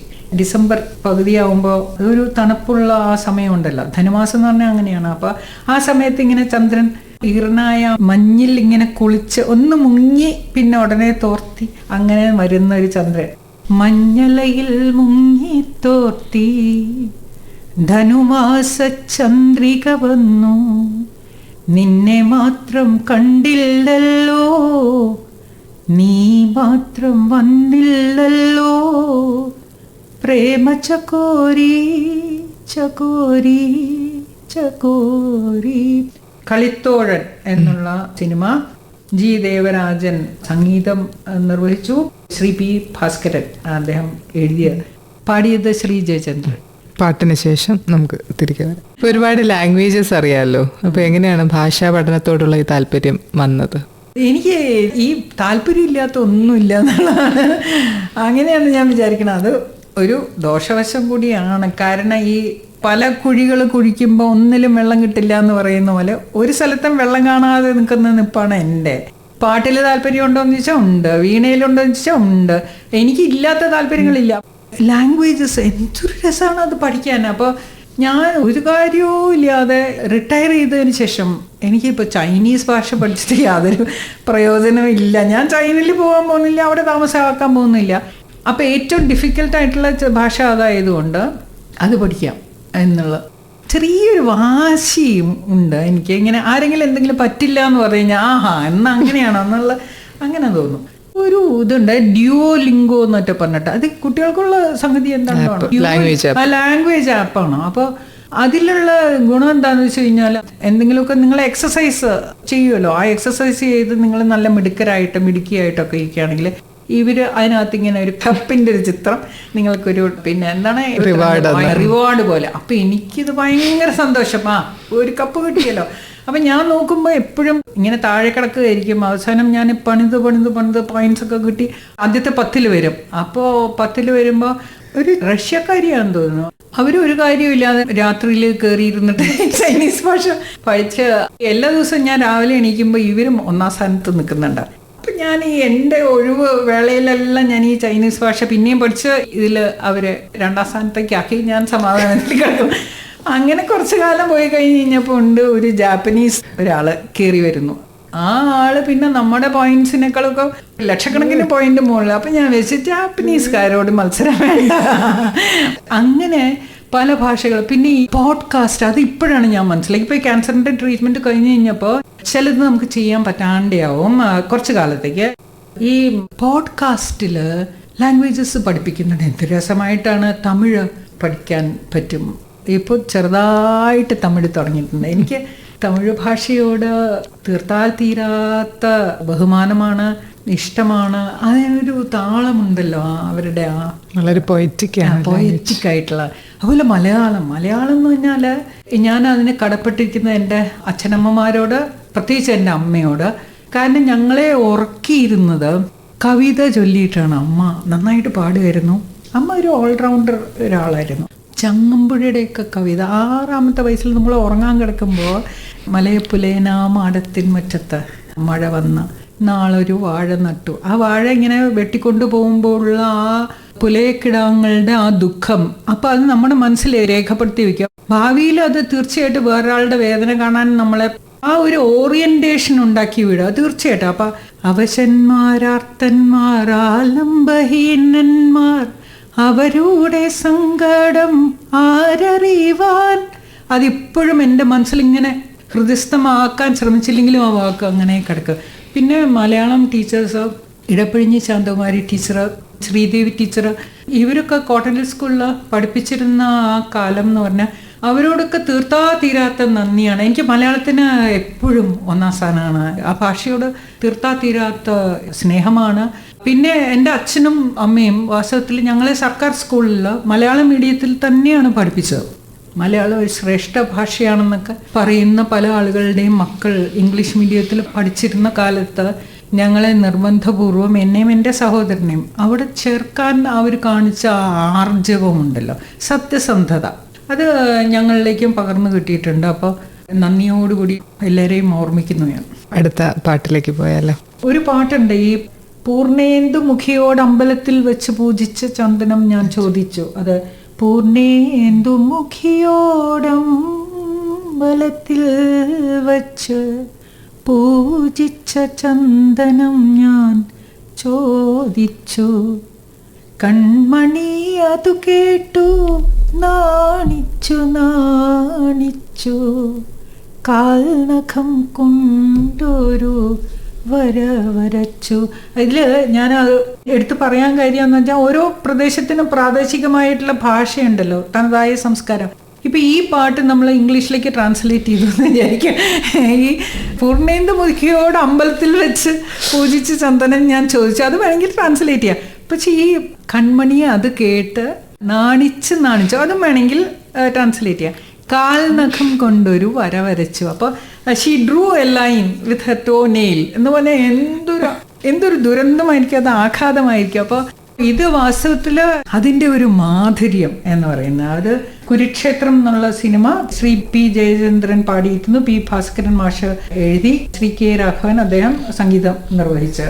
അപ്പോൾ ആ പാട്ട് കേൾക്കാം. ഔദ്യോഗിക ജീവിതത്തിലെ തിരക്കുകൾക്കിടയിലാണ് മാഡത്തിന് ക്യാൻസർ രോഗനിർണയം നടക്കുന്നത്. ഒരു ക്രൈസിസ് മാനേജർ എന്ന നിലയിൽ സ്വന്തം ജീവിതത്തിലുണ്ടായ ഈ വലിയ പ്രതിസന്ധിയെ എങ്ങനെയാണ് നേരിട്ടത്? എനിക്ക് വാസ്തവം പറഞ്ഞാൽ ഞാൻ വളരെ മനോഹരമായിട്ട് അതിനെ നേരിട്ടു എന്ന് തന്നെ പറയാം. എനിക്ക് ഒട്ടും ഭയമുണ്ടായിരുന്നില്ല. എല്ലാവർക്കും ഉണ്ടാവാൻ സാധ്യതയുള്ളത് ഏത് രോഗത്തിനെ പറ്റിയാണെങ്കിലും മരണഭയമാണല്ലോ.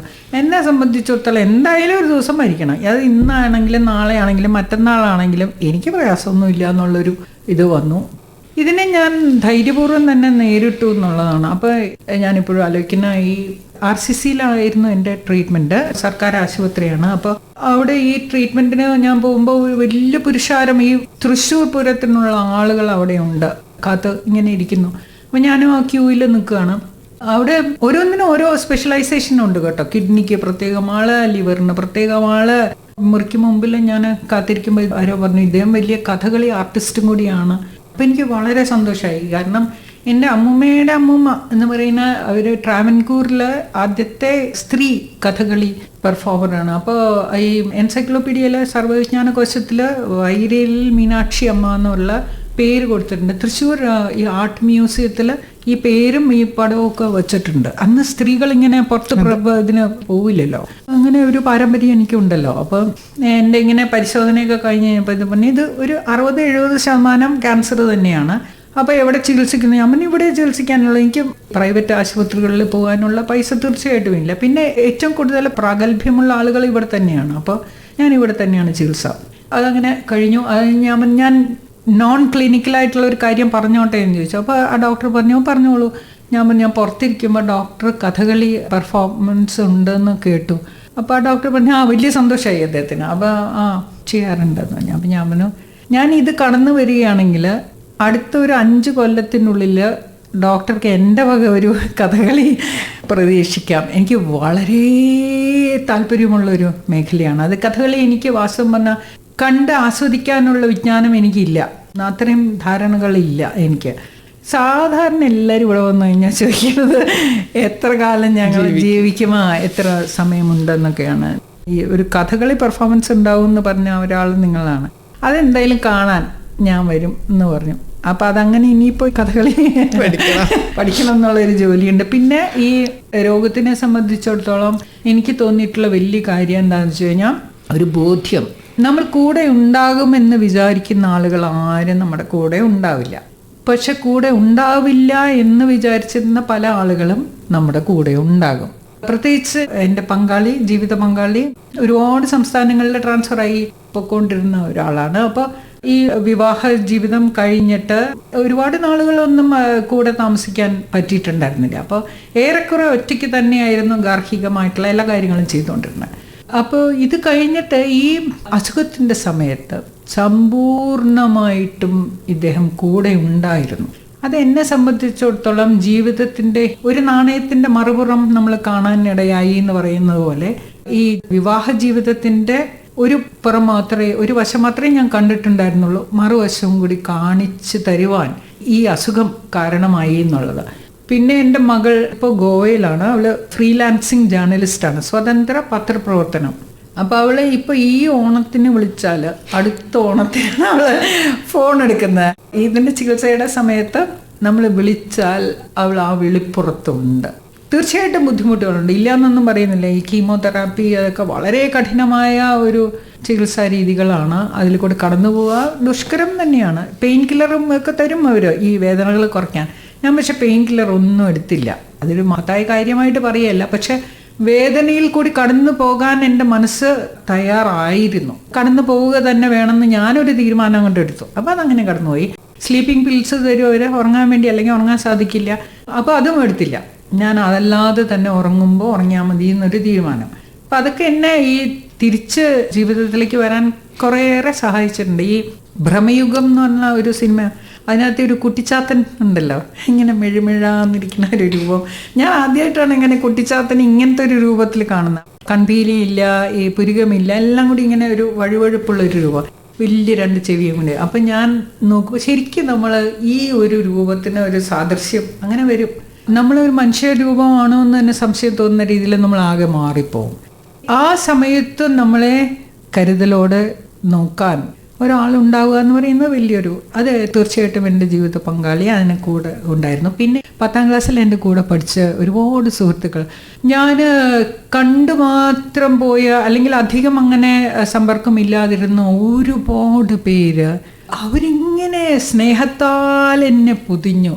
ഇടയ്ക്ക് മാത്രമേ അവർ വിളിക്കുള്ളൂ. ഞാൻ എല്ലാവരോടും അപേക്ഷിച്ചിരുന്നത് എനിക്ക് ചിലപ്പോൾ ഫോണൊന്നും എടുക്കാനുള്ള ആരോഗ്യം ഉണ്ടാവില്ല, പക്ഷെ അവർ അന്വേഷിച്ചു കൊണ്ടേയിരുന്നു. അപ്പോൾ എനിക്കതൊരു വലിയൊരു അനുഭവമാണ് തന്നെ. അതായത് നിങ്ങൾക്ക് ആരെങ്കിലുമൊക്കെ തീർച്ചയായിട്ടുണ്ടോ, ഇനി ആരും ഇല്ല എന്നുണ്ടെങ്കിലും നമുക്ക് നമ്മൾ തന്നെ ഉണ്ട്. അത് ആ ഒരു വലിയ ആത്മവിശ്വാസമായിരുന്നു. അപ്പം അത് കടന്നു വന്നു. അടുത്ത പാട്ടിലേക്ക് പോയാലോ? അടുത്ത പാട്ട് നമ്മളിപ്പോൾ മനുഷ്യർ മാത്രം അങ്ങനെ ഒരു ജീവിതമല്ല. എല്ലാ മൃഗങ്ങളും എല്ലാ പക്ഷികളും എല്ലാം നമ്മുടെ ഒരു ഇക്കോസിസ്റ്റത്തിൻ്റെ ഒരു ഭാഗമാണല്ലോ. അപ്പോൾ എൻ്റെ വീട്ടിൽ ഈ തെരുവ് നായ്ക്കളെ ഞാൻ കുറേ പേരെ രക്ഷിച്ചെടുത്തുകൊണ്ട് വന്ന റെസ്ക്യൂഡ് ഡോഗ്സ് അങ്ങനെ കൊണ്ടുവന്നിട്ടുണ്ടായിരുന്നു. അപ്പോൾ അതിൽ ഒരാളെ മാർക്കറ്റിൽ നിന്ന് എടുത്തുകൊണ്ട് വന്നു. അതൊരു വ്യാഴാഴ്ചയാണ് എടുത്തുകൊണ്ട് വന്നത്. അപ്പോൾ അതിൻ്റെ പേര് തേഴ്സ്ഡേ എന്നാണ്. പിന്നെ ഒരാളെ വാടക വീട്ടിൽ താമസിക്കുന്നവർ ഇട്ടിട്ട് പോയി. അവർ ബാംഗ്ലൂർക്ക് ട്രാൻസ്ഫർ ആയി കഴിഞ്ഞപ്പോൾ അവർ അവിടെ ഇട്ടിട്ട് പോയി. അപ്പോൾ അതിൻ്റെ പേര് അറിഞ്ഞുകൂടാ. അപ്പോൾ അതിന് നെയിംലെസ് എന്ന് പേരിട്ട്, പേരില്ലാത്ത ഒരാൾ. ആ നെയിംലെസ്സിന് പിന്നെ 2 കുട്ടികൾ, അത് ഗർഭിണിയായിരുന്നു ആ സമയത്ത്, അത് നമുക്ക് അറിഞ്ഞൂടായിരുന്നു. അപ്പോൾ അതിൽ 2 കുട്ടികൾ, അവരെല്ലാവരും എൻ്റെ വീട്ടിലുണ്ട്. 5 പേരുണ്ടായിരുന്നു. ഇപ്പോൾ 2 പേര് മരിച്ചു, 3 പേരുണ്ട്. ഒരാളുടെ പേര് ശംഖു എന്നാണ്. അത് ഇപ്പം എൻ്റെ മകളുടെ കൂടെയുണ്ട്. നമ്മൾ ഈ തെരുവ് നായ്ക്കൾ എന്ന് പറഞ്ഞിട്ട് അവരിങ്ങനെ മാറ്റി നിർത്തുന്നുണ്ടല്ലോ, വിഷബാധയുള്ളവരാണ്. അങ്ങനെയല്ല. വാസ്തവത്തിൽ പല രാജ്യങ്ങളിലും അവർ ചെയ്യുന്ന, എവിടെയൊക്കെ തെരുവ് നായ്ക്കളെ സമൂലമായി കൊന്നൊടുക്കിയിട്ടുണ്ടോ അവിടെയെല്ലാം ദുരന്തങ്ങൾ, അതായത് ഈ സൂണോട്ടിക് ഡിസീസസ് എന്ന് പറയും, അതായത് ജന്തുജന്യ രോഗങ്ങൾ തീർച്ചയായിട്ടും വന്നിട്ടുണ്ട്. സൂറത്തിൽ 1994 മുഴുവനും തെരുവ് നായ്ക്കളെ കൊന്നുകളഞ്ഞു. അപ്പോൾ അവിടെ ഈ എലികളുടെ ശല്യം കൂടിയിട്ട് പ്ലേഗ് ബാധിച്ചു. അപ്പോൾ ഇത് ഒന്നൊന്നുമായിട്ട് പരസ്പരം ബന്ധപ്പെട്ട് തന്നെയാണ് ഇരിക്കുന്നത്. നമുക്കത് മനസ്സിലാവുന്നില്ല എന്നുള്ളത് മാത്രമാണ്. ഒരു ജീവിയെ നമ്മൾ കൊന്നൊടുക്കിയാൽ തീർച്ചയായിട്ടും അതിൻ്റെ പ്രത്യാഘാതം ഉണ്ടാകും. അപ്പോൾ പല രാജ്യങ്ങളിലും, ഡെൻമാർക്ക്, അവരൊക്കെ ചെയ്യണത് എന്താണെന്ന് വെച്ച് കഴിഞ്ഞാൽ ഈ ആനിമൽ ബർത്ത് കൺട്രോൾ, അത് തീർച്ചയായിട്ടും അതുണ്ട്. പിന്നെ എല്ലാത്തിനെയും വാക്സിനേറ്റ് ചെയ്യും. ഈ ഉപേക്ഷിക്കുന്ന നായ്ക്കൾ അത് വലിയ കുറ്റകൃത്യമായിട്ട്, ഇപ്പം പല വീട്ടിലും എന്താ ചെയ്യണമെന്ന് വെച്ച് കഴിഞ്ഞാൽ ഈ നായ്ക്കളെ ആ ഓമനത്വത്തിൻ്റെ ഒരു പീരീഡ് ഉണ്ടല്ലോ, അത് കഴിയുമ്പോൾ റോഡിൽ ഉപേക്ഷിക്കുക. അവർക്കറിയില്ല റോഡിൽ ജീവിക്കാൻ, അവർ തെരുവ് നായ്ക്കളായിട്ട് മാറുകയാണ്. ഈ നമ്മൾ വേറൊരാളുടെ ദുഃഖം മനസ്സിലാക്കാൻ കഴിവില്ലാതെ വരുമ്പോൾ അതൊക്കെ വേറൊരു മാനസികാവസ്ഥയിൽ നമ്മൾ എത്തും. കവിളത്തെ കണ്ണീർ കണ്ട്, അങ്ങനെ ഒരു പാട്ടുണ്ട്. മണിമുത്താണെന്ന് കരുതി, അത് വേറൊരാൾ കരയുമ്പോൾ അത് ഒരു മുത്ത് അങ്ങനെ വരികയാണ് എന്ന് വിചാരിച്ചിട്ട് വില പേശാൻ ഒരാൾ ചെല്ലുകയാണ്. അതുപോലെ സങ്കടത്തിൻ്റെ തേങ്ങൽ കേട്ട് അത് പുതിയൊരു രാഗമാണെന്ന് വിചാരിച്ചിട്ട് അതിന് ശ്രുതി ചേർക്കാൻ അങ്ങനെ പോയ ഒരു പാട്ടാണ് അത്. എനിക്കൊന്ന് ശ്രീ MS ബാബുരാജ്, അദ്ദേഹം സംഗീതം, P ഭാസ്കരൻ മാഷ് എഴുതിയത്. പാട്ടിന് ശേഷം നമുക്ക് തിരികെ വരാം. ദുരന്തങ്ങളെ നേരിടാൻ പഠിപ്പിക്കുന്ന ഒരാളെന്ന നിലയിൽ രോഗാവസ്ഥ നൽകിയ ശാരീരികവും മാനസികവുമായിട്ടുള്ള വെല്ലുവിളികളെ ഒരു ദുരന്തമായി കാണാതെ ഒരു അതിജീവനമായിട്ടാണല്ലോ കണ്ടത്. അപ്പോൾ ഇത്തരം രോഗാവസ്ഥയിലൂടെ കടന്നു പോകുന്ന ആൾക്കാർക്ക് എന്താണ് മാഡത്തിന് പറയാനുള്ളത്? നമ്മളെല്ലാം പോസിറ്റീവായിട്ട് എടുക്കുക, അതായത് എല്ലാം ശുഭാപ്തി വിശ്വാസത്തോടു കൂടി എടുക്കുക എന്നുള്ളതാണ് ഏറ്റവും നല്ലതെന്ന് ഞാൻ വിചാരിക്കണം. ഞാൻ നേരത്തെ പറഞ്ഞല്ലോ, ഇപ്പോൾ ഒരു ഹോർമോൺ ടാബ്ലറ്റ് തന്നിട്ടുണ്ട്. അത് കഴിക്കുമ്പോൾ ഈ സന്ധിവേദനകൾ, എവിടെയൊക്കെ സന്ധി ഉണ്ടെന്ന് നമുക്ക് നല്ല ബോധ്യം. അപ്പം ഞാൻ വിചാരിക്കണം അതിൻ്റെ പോസിറ്റീവ് സൈഡ് എന്താണെന്ന് വെച്ച് കഴിഞ്ഞാൽ, ഞാൻ ഈ സന്ധികളെ പറ്റി ഞാൻ ഇതുവരെ ബോധവതിയായിരുന്നില്ല. എവിടെയൊക്കെ സന്ധികളുണ്ട്, ജോയിൻസ് ഉണ്ടെന്ന് നമ്മൾ അങ്ങനെ എന്നും എണീറ്റ് ഓഹോ ഇവിടെ സന്ധിയുണ്ട് അങ്ങനെ നമ്മൾ ആലോചിക്കില്ല. പക്ഷെ ഇപ്പം എനിക്ക് അറിയാം എവിടെയൊക്കെ ഈ ജോയിൻസ് ഉണ്ടെന്നുള്ളത്. ഇതിങ്ങനെ നമ്മളെ ഓർമ്മപ്പെടുത്തുമ്പോൾ ഓ അവിടെ ഉണ്ടല്ലോ ഒരു സന്ധി എന്ന് വിചാരിക്കുക. അതുപോലെ ഇത് സെക്കൻഡറീസ് ആയിട്ട് ഈ നമ്മുടെ കക്ഷത്തിൻ്റെ അവിടെ ഒരു നാരങ്ങ വലുപ്പത്തിലുള്ളൊരു മുഴയായിട്ടാണ് രണ്ടാമതായിട്ട് കണ്ടത്. മാറിടത്തിലെ ഡക്റ്റ് എന്ന് പറയുന്ന അവിടെയാണ് തുടക്കം. ഈ ലിംഫ് നോഡ്സ് മുഴുവനും വലത്തെ കൈയിലെ എടുത്തു മാറ്റി. ശരിക്കും വാസ്തവത്തിൽ നമ്മുടെ ശരീരത്തിൽ ഒരു 400 മുതൽ 800 വരെ ലിംഫ് നോഡ്സ് ഉണ്ടെന്നുള്ളത് സത്യം പറഞ്ഞാൽ എനിക്ക് അറിഞ്ഞുകൂടായിരുന്നു.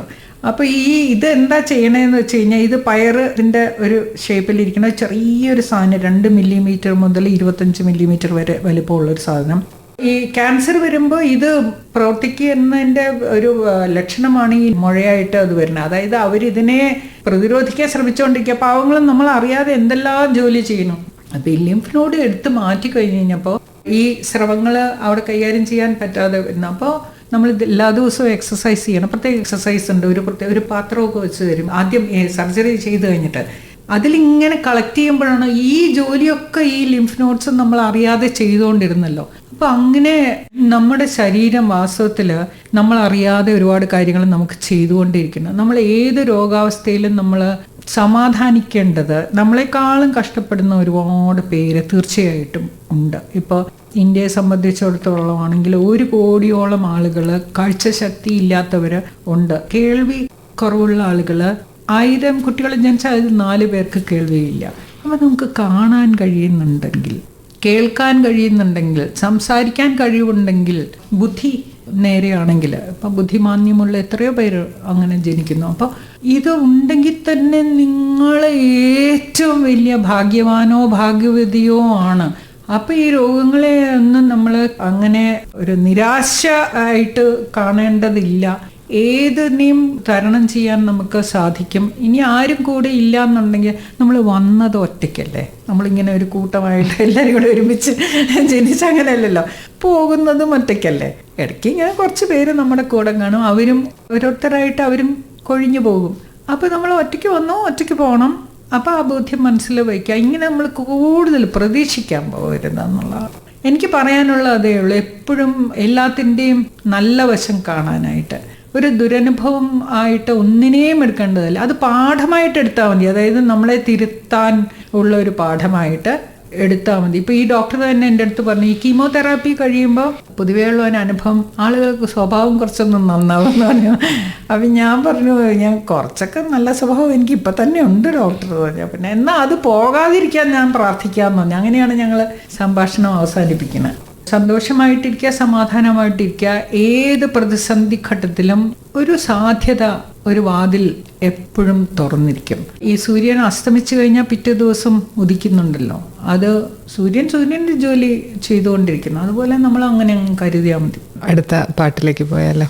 അസ്തമന കടലിനകലെ, സൂര്യൻ അസ്തമിക്കുന്ന ഒരു ഭാഗം ചക്രവാളം, അതിനും അപ്പുറത്ത് അജ്ഞാതമായിട്ടുള്ള ഒരു ദ്വീപിലെ അരയന്നങ്ങളെ, തിരമാലകൾ ഇങ്ങനെ അരയന്നം ഒരു സന്ദേശവാഹകനായിട്ട് നമ്മൾ പല സാഹിത്യത്തിലും വരുന്നുണ്ടല്ലോ. ഇപ്പൊ നളചരിതമാട്ടകഥയിലും ഈ ദമയന്തിയുടെ അടുത്ത് നളനെ പറ്റിയുള്ള വിശേഷങ്ങൾ പോയി പറയുന്ന അരയന്നമാണ്.